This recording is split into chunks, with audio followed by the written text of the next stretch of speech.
Hello, everyone. Welcome to our Spiritual Spotlight series. Today, I am joined by Jaymes Buckman, who is also known as Hot Apollo. Is that also the name of your band? My name is Jaymes Buckman. Hot Apollo is the name of the band. But there's a lot of confusion about that, which I understand. It happens. It's like Alice Cooper or Marilyn Manson. Well, I guess at least one of those does go by that name now. But you know what I mean. Or Yeah. like David Lee Roth used to be called Van because his band was Van Halen, That Oh, kind of that's thing happens. interesting. But yeah, I'm James. Hot Apollo is the band. Okay, perfect. Hi, James. Nice to meet you. I'm happy you're here. So, James Likewise. is a neurodivergent glam rock singer, and he's also a poet, and he does a bit of dabbling in acting, which I think is super cool. So, let me ask you a couple questions, James, because I know you got to hop off and get to your band tour. My goodness, band practice. You ever I'm gonna off topic here, have these days where you're just like, my brain no longer functions, and that's me today. I don't know where it is. Got to put it back in. I mean, my brain has always functioned in a way where it's not always necessarily in to begin with. It does its own thing. It's got its own path to blaze. I love it. So it goes in and out of the skull at any given time. That's perfect. It's perfect for the spiritual spotlight series because it's kind of like we talk about so much different consciousness and where we truly are in the world and in the dimension. So for all of us that are listening, who knows what dimension we're in, right? Yeah, like astral projection. That Absolutely. kind of vibe. So let me ask you this. Your identity as a neurodivergent artist adds unique perspective to your creative expressions in glam rock, poetry, and acting. How has your neurodivergent influenced your artistic journey, and how do you find that it intersects with your spiritual exploration and growth? So in a sort of like basic way, I can't quite like guarantee whatever answer I would give because I've only ever been neurodivergent. Yeah. I've never known like another way of existing. So the way my mind works is what's natural to me. However, like in discussions with like other people who have a sort of different perspective and Mm-hmm. perhaps uh, more expertise and experience in judging uh, the workings of neurotypicals Mm-hmm. in contrast to neurodivergence.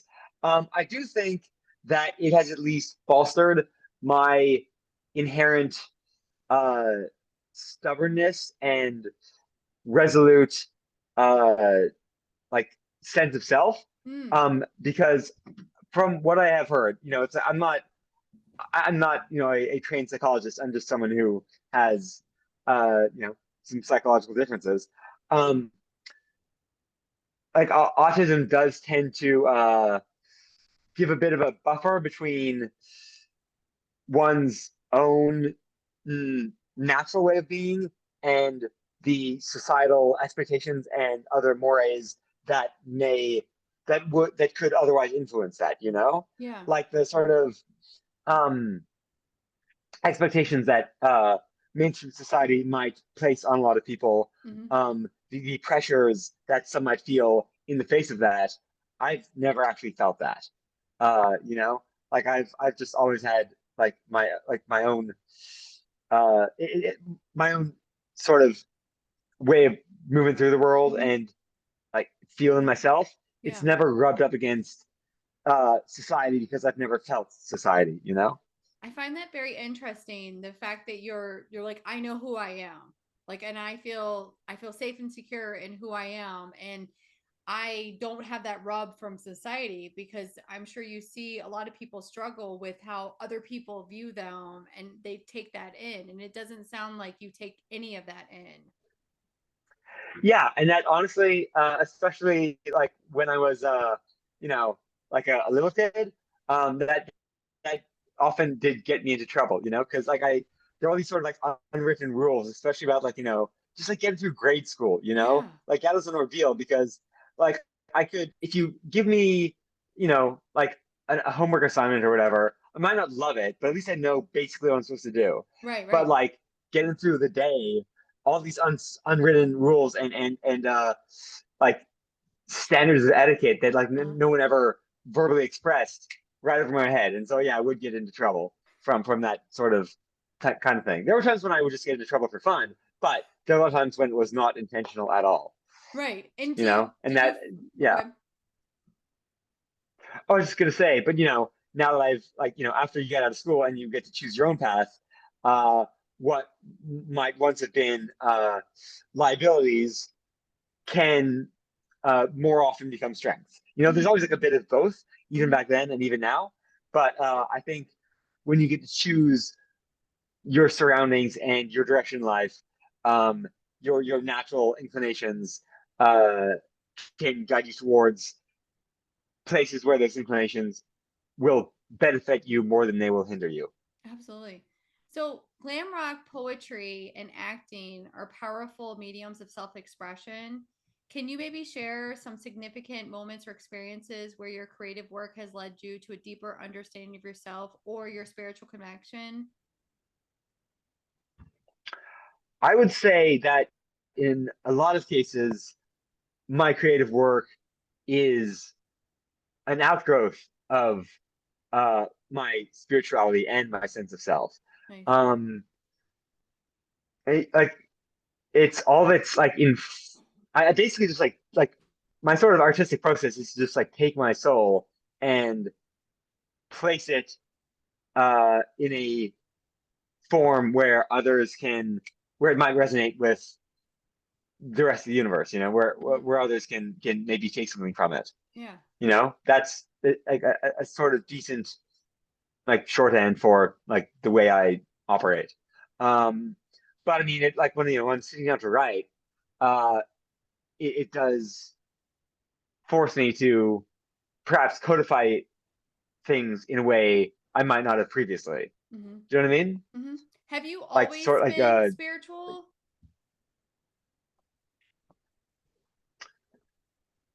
yeah, I would say just on some level at least, Hmm. there have been varying degrees of the extent to which it was like a sort of conscious thought at like the top Yeah. of mind, but it was always in there, Hmm. and from I was also like fortunate to be raised by parents who were very supportive of letting my brother and uh me find our own like Yeah. paths. They had their preferences. My father in particular was a humanist. He's actually like head of humanism Canada for a while, but he came from like like a long standing like Jewish heritage. Hmm. So he like recognized the importance of finding one's own path, Yeah. and he was also very well studied in a lot of religions. That Hmm. was like part of uh, what fascinated him in the world. Like he wrote books about this kind of thing. So whenever I had questions or want to explore a new approach to metaphysical Hmm. understanding, he would like always have uh, some guidance to offer, which I deeply appreciated. And eventually I realized that uh, my own attachment to spirituality was very individual Hmm. and idiosyncratic. I wasn't really going to find much personal attachment to any like order Hmm. or like existing system. Yeah. Um, but there are vectors along which I can uh, connect with any. There are bits of uh, like wisdom like everywhere that resonated with me and that I can interact with. Like I have a lot of friends with very like different spiritual like angles, and it's always like a joy to like get their perspectives No, too. absolutely.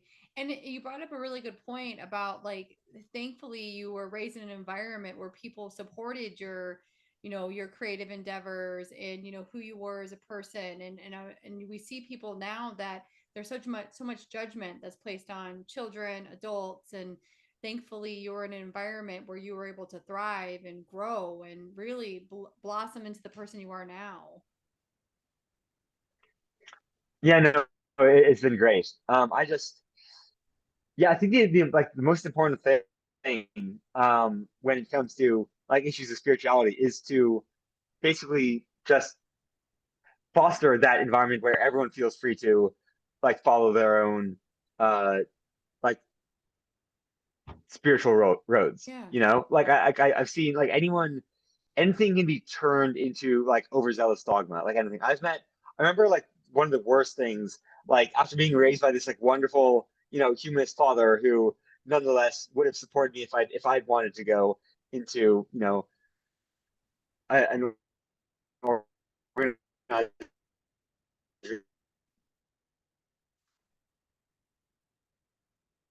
I mean, he wanted He wanted to what? I'm sorry, I didn't hear you. Oh no, are you there? to, James. you know, Let's see here. Can you hear me, James? Are you there? He was there. James? he, So we're he was having a very little. like Oh, there you are. ecumenical and accepting of all sorts of different. Yeah. Oh, uh-oh. So we we lost James here for a second, but oh, there he is. James is back. There you are, James. I love it. Oh yeah, your video stopped for a bit. Where did you lose me? What was the last word you heard? I love it. Basically, you were raised by such a humanist father, but the worst thing that ever happened was Yes, getting to high school and realizing that like there were always like a few like of these like edgelord kids who turned atheism into a very like fundamentalist religion, where they'd be the ones who go on the offensive and say that like there's this one guy, actually no, sorry, this is later. This guy must have been this guy was an adult. I don't remember when I met him, but like he was like at least like mid-20s. mhm, He should have been past this. yeah, Whenever someone would say Merry Christmas, and believe me, I'm not talking about like, like Bible thumpers, or anyone who's like going to try to convert it yeah, just by saying Merry Christmas. I'm talking about people just like at the mall, just like, or like, hey, Merry Christmas, want to get like some eggnog together or whatever. He would always respond with, uh, sorry, I'm an atheist. Like, what is that? At a time, no one necessarily expects you to, but kind of, he was just, yeah. So militant atheists, really, I've been lucky because I haven't in like all of my experience or mhm, most of my experiences with like organized religion have been like quite benign. mhm, I'd say the worst people I've met in my personal life, when it comes to imposing their beliefs, were like the uh the militant atheists. yeah, And it was just like such a shock to get to high school after yeah, and people being so judgmental. being raised by this, wonderfully accepting Yeah. It is his father. interesting how people like to You push know, their own beliefs onto others, especially People, something as benign as Merry there's Christmas. never, yeah, yeah, no, it was insane. That was when I realized, oh yeah, no, this is not the energy I want in my life. So I No. just, it's, yeah, I don't believe that like there needs to be any sort of like, jerkhood in the world. It always comes down to individuals. No, absolutely. People will find their excuses, Hmm. but anyone of any like stripe can be good or bad. Hmm. I truthfully believe in like self-determination above all, and that's uh, I think an important spiritual precept as well. I totally agree with you 100%. So let me ask you this. So the arts have a way of bridging gaps and fostering connections. As an artist, how do you aim to create a sense of unity and understanding through your glam rock performances?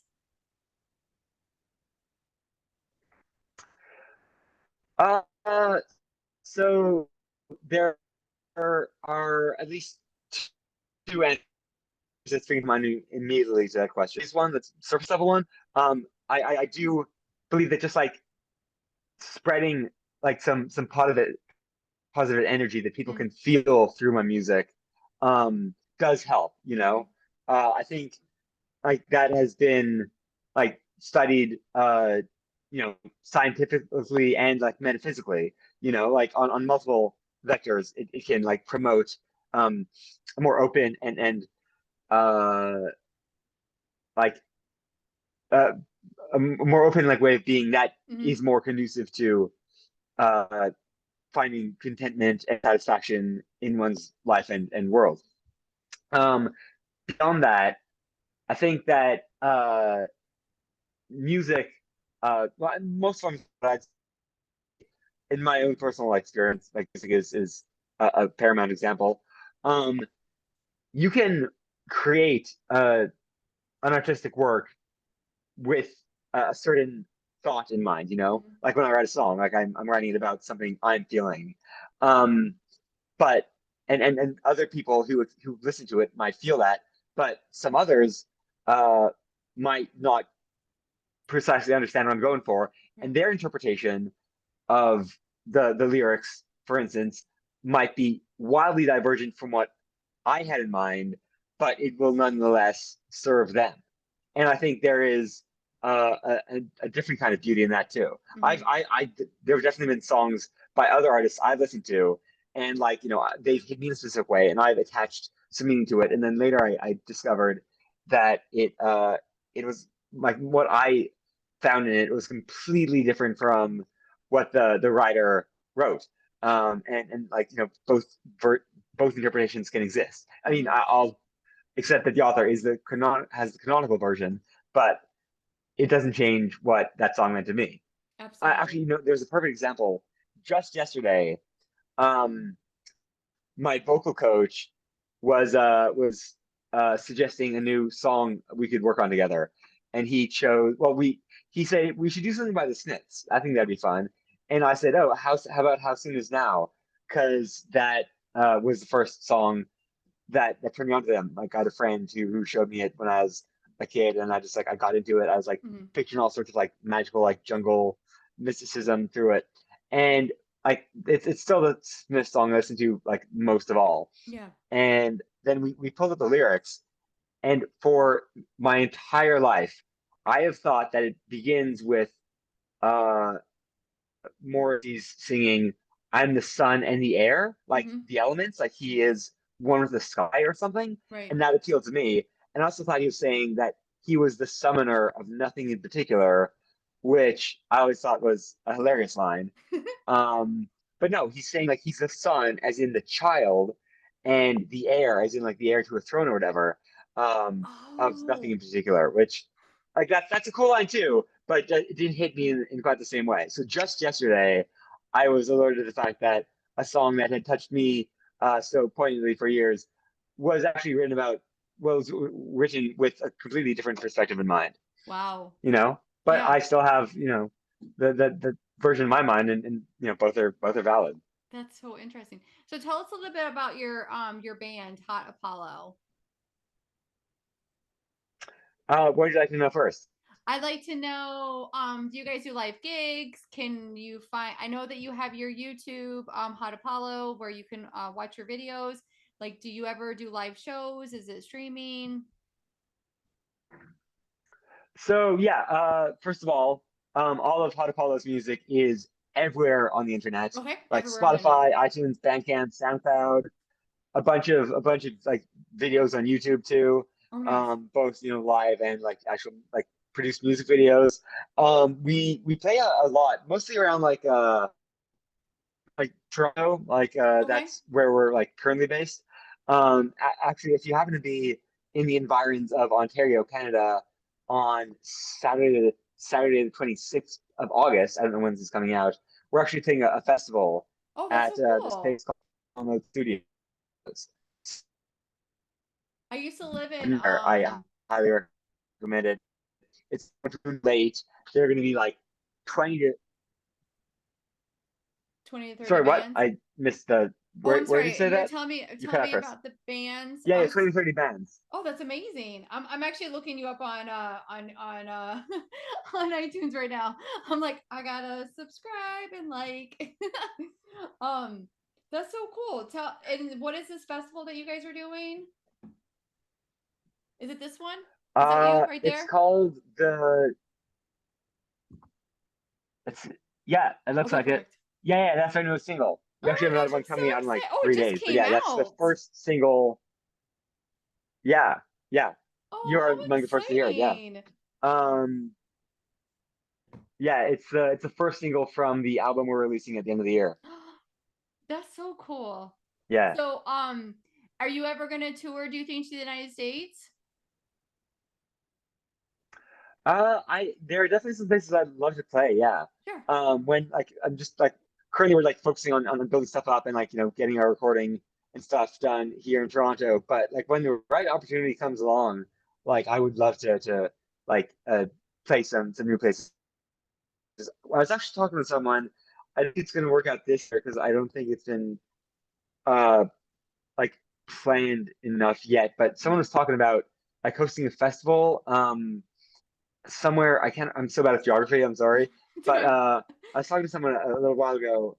He was talking about organizing a festival like somewhere along the east coast Okay. of the U.S. Yeah. and getting us down to play there. So yeah, that sort of thing would definitely appeal. But Well, yeah, I mean, that's there's so awesome. many like legendary locations and spots I just like to visit anyway, and like Yeah. having like a concert to play there is always a good reason to visit a place. Like for instance, one of my like bucket list locations to visit is Tokyo, but it's so hard for me to imagine sitting still long enough to be flown there because it's like Yeah. 20 hours and Yeah. I get restless after sitting in the same place for 2 hours. Right. But if someone said if I could organize it so like my band would play like a show or two while I'm there, like that would be enough to make it worth it, you know? Oh, absolutely. That's so cool. I love that. Tokyo would be really Yeah. cool. Absolutely. So anything else like you want to tell us about what's coming up on the horizon for you, like band Yeah, wise or so immediately support wise? there's the festival on the 26th. That's like Okay. right at the top of my mind because that's what I'm like about to prepare for. Like Yeah. rehearsals in like I don't know 10 minutes or whenever Yeah, I people get know. here. Traffic's not great today. Um, but beyond that, yeah, I mean, so just got a new single. Yeah. Second single from the album is coming out in I think 3 days. I want to say it's on Thursday the 24th. Nice. Um, I all this stuff was scheduled a while ago, so I think it should be out. Yeah, check by the end of the week, Okay. and the newest Hot Apollo single should be out everywhere. But I mean, in the meantime, there's like so much other stuff. Yeah. Um, we actually just launched our new like revamped website, hotapollo.com. If you Nice. want to check it out, that has links to all our stuff, like information about our upcoming shows, Perfect. even like some cool like merchandise if you're into that, like hats and Yeah. shirts and stuff. We yeah. So and just but yeah, mostly about continuing the mission, I love it. spreading the right energy through the cosmos and like helping the uh the world get along in the favorable directions, I love that. you know? I love it. Well, Jaymes, I want to thank you so much for coming on the Spiritual Spotlight series. It's been a pleasure. You are the first glam rock singer that I have interviewed, and I am so grateful that you came on today. It's been an absolute joy anytime. I want to say thank you.